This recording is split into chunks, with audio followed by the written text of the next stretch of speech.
اعوذ باللہ من الشیطان الرجیم بسم اللہ الرحمن الرحیم۔ ناظرین السلام علیکم۔ آج کی اس ویڈیو میں ہم کشتی نوح پر بات چیت کرنے جا رہے ہیں۔ حضرت عبداللہ بن عباس فرماتے ہیں کہ ایک مرتبہ حضرت عیسیٰ علیہ السلام کے حواریوں نے آپ سے عرض کی کہ اگر آپ کسی ایسے شخص کو زندہ فرما دیں جس نے کشتی نوح کا مشاہدہ کیا ہو تو ہم اس سے تفصیل سنیں گے۔ حضرت عیسیٰ علیہ السلام انہیں اکٹھا کر کے ایک مٹی کے تودے پر لے گئے۔ وہاں سے مٹی کی ایک مشت بھری۔ ارشاد فرمایا کہ لوگ جانتے ہو یہ مٹی کس کی ہے؟ حواریوں نے عرض کیا اللہ و رسول عالم ہمیں نہیں پتہ کہ یہ مٹی کس کی ہے۔ آپ نے فرمایا کہ کعب حام بن نوح کی مٹی ہے۔ آپ نے مٹی کے تودے پر اپنا عصا مارا اور حکم دیا قم باذن اللہ، اللہ کے حکم میں اٹھ جا۔ فوراً ایک سفید بالوں والا شخص اپنے بالوں سے مٹی جھاڑتے ہوئے اٹھ کھڑا ہوا۔ حضرت عیسیٰ نے اس بوڑھے شخص سے پوچھا تو اس بڑھاپے کی حالت میں مرا تھا؟ اس نے کہا نہیں، میرا وصال تو جوانی کی حالت میں ہی ہوا تھا، لیکن ابھی اٹھا ہوں، یوں لگا کہ قیامت برپا ہو گئی ہے اور اسی ہولناکی کے خوف نے میرے بالوں کو سفید کر دیا ہے۔ حضرت عیسیٰ نے فرمایا کہ ہمیں سفینہ نوح کے بارے میں تفصیلات بتاؤ۔ اس نے کہا کہ حضرت نوح علیہ السلام کی کشتی 1200 گز لمبی اور 600 گز چوڑی تھی۔ کشتی کے 3 حصے تھے، بالائی حصے پر پرندے، درمیانی حصے میں انسان اور نچلے حصے میں وحشی جانور اور دیگر جانور تھے۔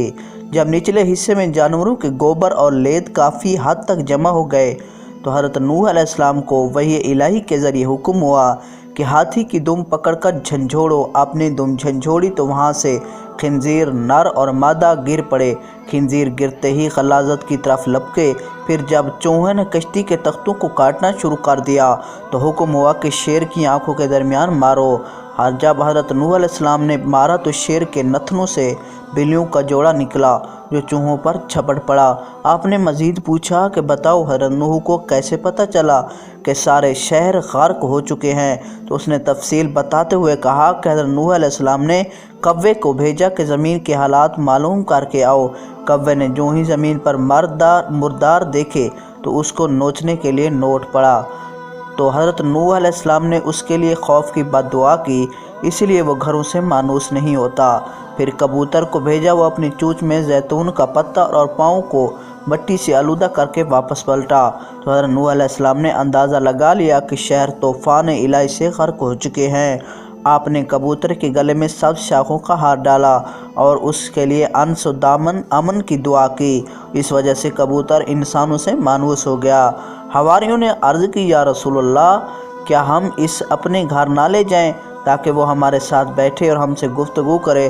آپ نے فرمایا ایسا ممکن نہیں، کیونکہ اس کا رزق دنیا سے ختم ہو چکا ہے۔ پھر آپ نے اسے حکم فرمایا کہ اللہ کے حکم سے واپس لوٹ جاؤ، تو وہ دوبارہ اپنے ٹھکانے کی طرف واپس لوٹ گیا۔ علماء اکابرین تمام سے روایت کرتے ہیں کہ حضرت نوح علیہ السلام کے ساتھ کشتی میں اپنے کنبے سمیت 80 افراد سوار تھے۔ 150 دن کشتی چلتی رہی۔ کشتی کا رخ مکہ مکرمہ کی جانب تھا۔ 40 دن تک کشتی خانہ کعبہ کا طواف کرتی رہی۔ پھر اسے جودی پہاڑ کی طرف پھیر دیا گیا، وہاں جا کر کشتی ٹھہر گئی۔ حضرت نوح علیہ السلام نے کوے کو بھیجا کہ جاؤ زمین کی خبر لے کے آؤ۔ لاشوں کے انبار کو دیکھ کر کوا ان پر جھپٹ پڑا اور انہیں نوچنے لگا۔ جب کافی تاخیر یعنی دیر ہو گئی تو وہ واپس نہ پلٹا، تو حضرت نوح علیہ السلام نے کبوتر کو بھیجا کہ جاؤ تم خبر لے آؤ۔ کبوتر نے تعمیل حکم میں جلدی کی، زیتون کا پتا اور پاؤں کو خاک آلودہ کر کے واپس پلٹا۔ آپ نے اسے دیکھ کر اندازہ لگا لیا کہ پانی کی سطح زمین سے خشک ہو چکا ہے۔ جودی پہاڑ پر آپ کا قیام فرمایا، وہیں ایک بستی آباد کی جس کا نام سمانین یعنی 80 افراد پر مشتمل رکھا۔ حضرت نوح علیہ السلام اور دیگر افراد ایک دن صبح کے وقت بیدار ہوئے تو ملاحظہ فرمایا کہ 80 افراد کی زبانیں جدا جدا ہیں۔